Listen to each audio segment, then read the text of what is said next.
తాకట్లో ఉన్న బంగారాన్ని విడిపించలేక వడ్డీల మీద వడ్డీలు కడుతూ ఇబ్బంది పడుతున్నారా? అయితే ఇప్పుడే సంప్రదించండి శివ గోల్డ్ కంపెనీ. మీ నమ్మకానికి మా హామీ శివ గోల్డ్ కంపెనీ. ఓటమే విజయానికి తొలిమెట్టు అంటారు కదా.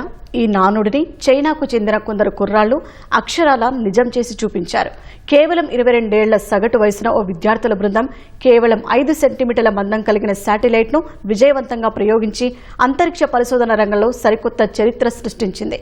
చైనా చరిత్రలోనే మొట్టమొదటిసారిగా విద్యార్థులే సొంతంగా డిజైన్ చేసి రోదస్లోకి పంపిన ఆ లైలాక్ 3 బుల్లి శాటిలైట్ విశేషాలేంటో ఇప్పుడు చూద్దాం. అంతరిక్ష పరిశోధన రంగంలో చైనా విద్యార్థులు సరికొత్త రికార్డు సృష్టించారు. కేవలం 22 ఏళ్ల సగటు వయసున్న ఓ విద్యార్థుల బృందం ఉపగ్రహాన్ని విజయవంతంగా రోదసీలోకి పంపి చరిత్ర సృష్టించింది. హీలాంగ్ జియాంగ్ ప్రావిన్స్లోని హార్బిన్ ఇన్స్టిట్యూట్ ఆఫ్ టెక్నాలజీకి చెందిన మైక్రో శాటిలైట్ విద్యార్థుల బృందం ఈ అద్భుతాన్ని ఆవిష్కరించింది. లైలాక్ 3 పేరుతో వీరు రూపొందించిన అతి పల్చని ఉపగ్రహాన్ని గత జూలై చివర్లో క్యారియర్ రాకెట్ ద్వారా విజయవంతంగా ప్రయోగించారు.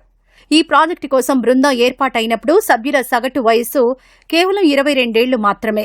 స్వయంగా ఒక శాటిలైట్ డిజైన్, డెవలప్మెంట్, కంట్రోల్ వ్యవహారాలను పూర్తి చేసిన మొట్టమొదటి చైనా యూనివర్సిటీ విద్యార్థుల బృందంగా వీరు చరిత్ర సృష్టించారు.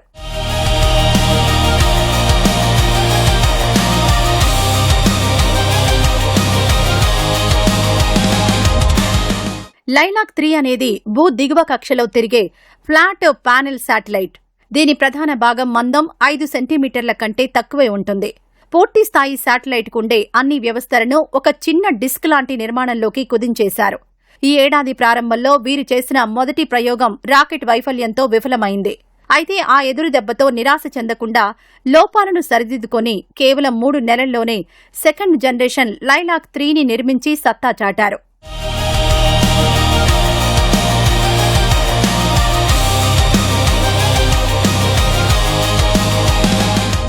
ఈ ప్రాజెక్టులో పాల్గొన్న చాలా మంది విద్యార్థులకు ఇదే తొలి పూర్తి స్థాయి శాటిలైట్ ఇంజనీరింగ్ అనుభవం.